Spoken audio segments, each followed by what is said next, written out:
கிறிஸ்துவுக்குள் பிரியமான சகோதர சகோதரிகளே, இந்த நாளில் நாம் தியானத்திற்காக யார் மேல் தேவ கோபாக்கினை வரும். இந்த நாள் அநேகர் அவங்க மன விருப்பத்தின்படி என்ன செய்தாங்க, செய்து கொண்டிருக்கிறார்கள். வேதத்தில் தான் சொல்லப்பட்டிருக்கிறது. பிரசங்கில உன் கண்ணில் எல்லாத்தையும் உன் கண்ணின் நிச்சயப்படினாலும் சரி எப்படின்னா நீ செஞ்சிட்டே இரு. ஆனால் ஒரு நாள் எல்லா பட்சம் என்ன செய்வார், தேவன் நியாயத்திலே கொண்டு வருவார் என்று பிரசங்கி என்ன சொல்லுதார். ஆகவே இந்த நாளில் அநேகருக்கு தேவனுக்கு பயப்படுகிற பயம் இல்லாமல் இருக்கிறது. யாருக்குனாலும் சரி, ஊழியக்காரங்களாக இருக்கட்டும், பிள்ளைங்களாக இருக்கட்டும், விசுவாசிகளாக இருக்கட்டும், கணவனாக இருக்கட்டும், மனைவியாக இருக்கட்டும், யாருக்கும் இந்த நாளில் ஒரு பயம் இல்லை. ஆண்டவரை குறித்து பயம் இல்லை. ஆகவே தான் இந்த நாளில் நான் இந்த வசனத்தை தெரிந்து கொண்டேன். யார் மேல் தேவ கோபாக்கினை வரும். எடுத்து வாசிக்கலாம். கொலோசியர் 3 அதிகாரம் 6 வசனம். இவைகளின் பொருட்டே கீழ்ப்படியாமின் பிள்ளைகள் மேல் தேவ கோபாக்கினை வரும். யார் மேல் தேவ கோபாக்கினை வரும்? கீழ்ப்படியாமையின் பிள்ளையின் மேல்.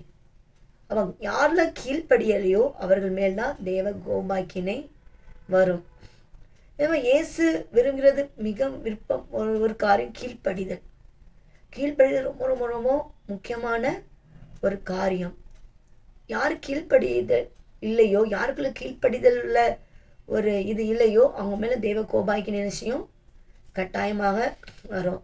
அப்போ நீங்கள் சொல்லலாம், எதுக்கெலாம் நம்ம கீழ்ப்படியணும்? அதுவுமே வேதாகமத்தில் சொல்லப்பட்டிருக்குது.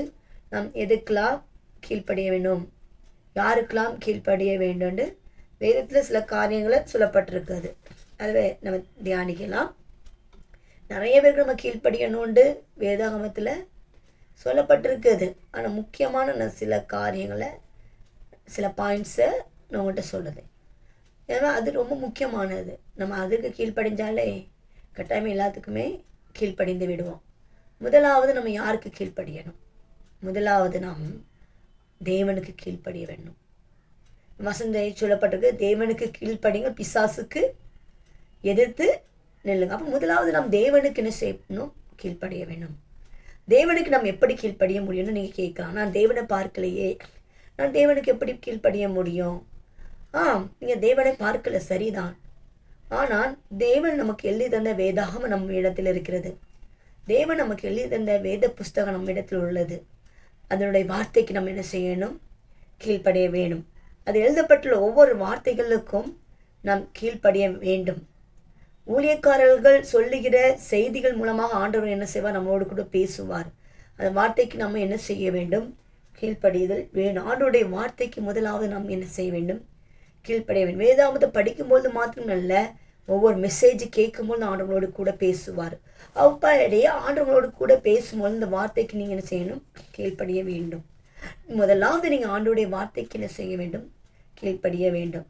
நீங்கள் ஆண்டவருடைய வார்த்தைக்கு கீழ்ப்படியாத பட்சத்தில் உங்கள் மேல் தெய்வ கோபாக்கினது வரும். ஆமென்.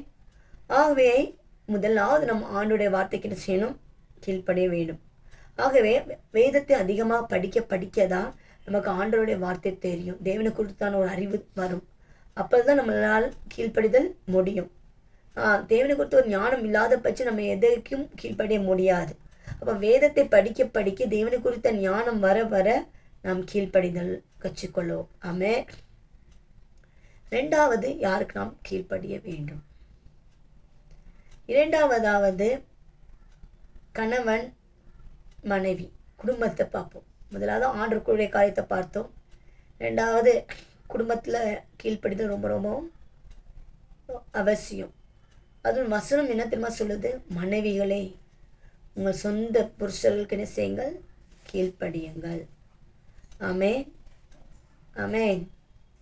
மனைவிகள், குடும்பம் சமாதானமாக இருக்கணும்னா, குடும்பம் சந்தோஷமாக இருக்கணுமா, குடும்பம் பிரச்சனை இல்லாமல் இருக்கணும்னா, மனைவிகள் தங்கள் சொந்த புருஷர்களுக்கு என்ன செய்ய வேண்டும்? கீழ்ப்படிய வேண்டும். மனைவிகள் தங்கள் சொந்த புருஷர்களுக்கு கீழ்ப்படியும் பொழுதுதான் அந்த குடும்பம் சந்தோஷமாக இருக்கும். அந்த குடும்பம் ஆசீர்வாதமாக இருக்கும். அந்த குடும்பம் செழிப்பாக இருக்கும். அதனால் நம்ம பார்க்கிறோம், நீயும் சம்பாதிக்கிற, நானும் சம்பாதிக்கிறேன். நீ 50,000 சம்பாதிச்சீன்னா நான் 80,000 சம்பாதிக்கிறேன். நீ 1 லட்சம் சம்பாதிச்சேன்னா நான் 2 லட்சம். இப்போ இந்த நாளில் அநேக பெண்கள் தான் சம்பாதிக்கிறதுல அதிகமாக இருக்கிறதுனால பெண்கள் இந்த நாள் ஆண்களுக்கு என்ன செய்ய மாட்டேங்கிறாங்க, கீழ்ப்படிய மாட்டேக்காங்க. நீ வேலைக்கு போங்க, வேலைக்கு போகண்டா நான் சொல்லலை, நல்லா சம்பாதிங்க, நல்லா சம்பாதிக்கண்டா நான் சொல்லலை. ஆனால் வேத வசனம் என்ன சொல்லுது, கீழ்ப்படிய வேண்டும். அப்பொழுதுதான் ஒரு குடும்பம் என்ன செய்ய முடியும், ஆசீர்வாதமாக இருக்க முடியும். கீழ்ப்படிதல் ரொம்ப அவசியம். நம்ம கீழ்ப்படியும் பொழுது ஆட்டோமேட்டிக்கே குடும்பத்தோட சமாதானத்தை நீங்கள் பார்க்க முடியும். நீங்கள் கீழ்ப்படிதல் செஞ்சு பாருங்கள், குடும்பத்தில் ஒரு அன்பை நீங்கள் பார்க்க முடியும். நீங்கள் கீழ்ப்படிஞ்சு பாருங்கள், குடும்பத்தில் ஒரு ஐக்கியத்தை நீங்கள் பார்க்க முடியும். நீங்கள் கீழ்ப்படிஞ்சு பாருங்கள், குடும்பத்தில் ஒரு ஆசீர்வாதம் நீங்கள் பார்க்க முடியும். அதே போல் குடும்பத்தில் இன்னொருத்தவங்களும் கீழ்ப்படியணும். யாருன்னா பிள்ளைகள். பிள்ளைகள் பெற்றோர்களுக்கு என்ன செய்யணும், கீழ்ப்படிய வேண்டும். இந்த நாளில் பிள்ளைகள் பெற்றோர்கள் கீழ்ப்படிதார்களா, யோசித்து பாருங்களா. இந்த நாளில் பிள்ளைங்கள் பெற்றோர்கள் கீழ்ப்படிதாங்களா, கிடையவே கிடையாது. நம்ம ஒன்று சொன்னால் அவங்க 10 சொல்லுதாங்க. ஆனால் ஏசு என்ன திரும்ப சொன்னார், பிள்ளைங்களுக்கு கீழ்ப்படிதலை கற்று கொடுங்க. நம்ம கற்று கொடுக்கணும். ஒவ்வொருட பேரண்ட்ஸோட அது கடமை. நம்ம தான் அதை, நீங்கள் எப்படி பாடத்தை கற்றுக் கொடுக்கீங்க, அதை காட்டில் ஃபஸ்ட்டு கீழ்ப்படிதலை கற்றுக் கொடுங்க. பாடம் முக்கியம் கிடையாது, அந்த பிள்ளை கீழ்ப்படிதல் என்னது கற்றுக்கொள்வது தான் முக்கியம். இந்த நாளில் பிள்ளைங்களுக்கு கீழ்ப்படிதல் தெரிய மாட்டேங்குது. அந்த பிள்ளைகளுக்கு பெரியவர்களுக்கு கீழ்ப்படிதல் என்ன செய்ய மாட்டேக்கு தெரிய மாட்டேங்குது. நம்ம அதை கற்றுக் கொடுக்க மாட்டேக்கோம். நம்ம சொல்லணும், நம்ம சொல்லி கொடுக்கணும். நம்முடைய பேரண்ட்ஸுக்கு நம்ம கீழ்ப்படியணும். நமக்கு வயதில் மூச்சவர்கள் சொன்னதுக்கு அது கீழ்ப்படியும். டீச்சர்ஸுக்கு கீழ்ப்படியணும். யார் என்ன சொன்னாலும் கீழ்ப்படிதலை நம்மளுடைய பிள்ளைகளுக்கு நம்ம என்ன செய்யணும், சிறு வயதிலிருந்தே. அதான் தமிழில் சொல்லுவாங்க, 5 விளையாதது 50 விளையாது. சின்ன வயசில் கீழ்ப்படியாதவங்க எத்தனை வயசானாலும் நினச்ச மாட்டாங்க, கீழ்ப்படியவே மாட்டாங்க. ஆகவே சிறு வயதில் நம்ம பிள்ளைகளுக்கு கற்றுக் கொடுக்கணும். கீழ்ப்படியலையா, கீழ்ப்படிய வைக்கணும். இந்த கருத்தை நீ ஏன் கீழ்ப்படியல, கீழ்ப்படி. நான் சொன்னேன், நீ ஏன் செய்ய மாட்டேங்க, செய். அதை நம்ம கற்றுக் கொடுக்கணும். எப்படி ABCD கற்றுக் கொடுக்கீங்க, அதே போல் சின்ன சின்ன காரியத்தில் நம்ம என்ன செய்யணும், கீழ்ப்படிதலை கற்றுக் கொடுக்க வேண்டும். ஆமென். அப்போ குடும்பத்திலேயே மனைவி கணவன் கீழ்ப்படியும் பொழுது, பிள்ளைங்க பெற்றோர்கள் கீழ்ப்படியும் பொழுது தேவ கோபாக்கினி குடும்பத்தில் என்ன செய்யாது, வராது. கடைசியாக யார் யாருக்கு கீழ்ப்படியும், 3வது நாம் மேலான அதிகாரத்திற்கு என்ன செய்யப்படணும், கீழ்ப்படிய வேண்டும். நீங்கள் ஒரு இடத்துல வேலை செய்தீங்கன்னா எஜமான்களுக்கு என்ன செய்யணும், கீழ்ப்படிய வேண்டும். ஆமென். அதே போல் சபையின் போதகர்களுக்கு விசுவாசிகள் என்ன செய்யணும், கீழ்ப்படிய வேண்டும். அதனால் சபையின் போதகர்களாக இருக்கட்டும், நம்ம கீழ்ப்படிதோமா, கீழ்ப்படுகிறதே கிடையாது. ஊழியக்காரங்களுக்கு நம்ம கீழ்ப்படிந்தால் அது நமக்கு ஆசீர்வாதம். ஆமென். தாவீது அதுதான் சொல்லுதான், நீதிமானின் தலையில் கொட்டுறது ரொம்பவும் ஆசீர்வாதம் உண்டு. அதனால் விசுவாசிகள் தலையில் கொட்டி பாருங்களா, அவங்க திரும்ப நம்மளுக்கு தலையில் கொட்டிடுவாங்க. இல்லை பிரியமானவர்களே, நம்முடைய ஊழியக்காரர்களுக்கு என்ன செய்யணும், கீழ்ப்படிய வேண்டும். அதே போல் நம்முடைய எஜமானங்களுக்கு, மேலான அதிகாரத்தில் உள்ளவர்களுக்கு நம்ம என்ன செய்யணும், கீழ்ப்படிதல் வேண்டும். கீழ்ப்படிதல் மிகவும் அவசியம். நம்ம இயேசு கிறிஸ்து சொல்றாரு, அவர் கீழ்ப்படிந்தவராய் இந்த பூமிக்கு என்ன செஞ்சார், வந்தார். பிலிப்பியரில் சொல்லப்பட்டிருக்குது. அவர் கீழ்ப்படிதலை கற்றுக்கொண்டார். அவர் சிலுவை மரண பரியந்தம் கீழ்ப்படிந்தவரான அவர் பிதாவுக்கு எதிர்த்து நிற்கவே இல்லை. நம்மளும் அதே போல் யாருக்கு எதிர்த்து நிற்கக்கூடாது, தாழ்ந்துப்போம். கீழ்ப்படிதல் என்பது ஒரு தாழ்மை குறிக்கிறது. ஒருத்தர் சொல்கிறது நம்ம செய்கிறோமா, தாழ்மை குறிக்கிறது. அதனால் நம்ம கீழ்ப்படியணும். யார் என்ன சொன்னால் அது கேட்குற ஒரு கேரக்டர் நமக்கு வேணும். ஆமென். பிரியமானவர்களே, கீழ்ப்படியாதவர்கள் மேல் தெய்வ கோபாக்கினை வரும். வெளிப்படுத்த அதையும் சொல்லப்பட்ட, பயப்படுகிறவங்க கீழ்ப்படியாதவர்களும் எங்கே போவாங்களாம், அக்கினி கடலில் போவாங்க. கீழ்ப்படியாதவர்கள் வருது.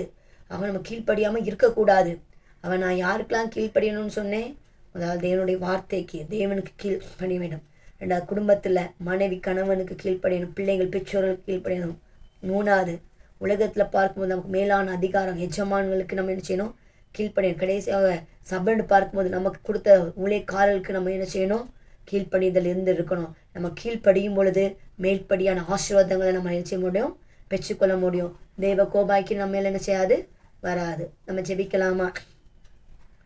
எங்களை நேசிப்பவரே பரலோக தேவனே, எங்கள் குடும்பத்தில், எங்களுக்குள்ள, எங்களோட சபையில் எங்களுக்கு ஒரு கீழ்ப்படிதலை தாங்கப்பா.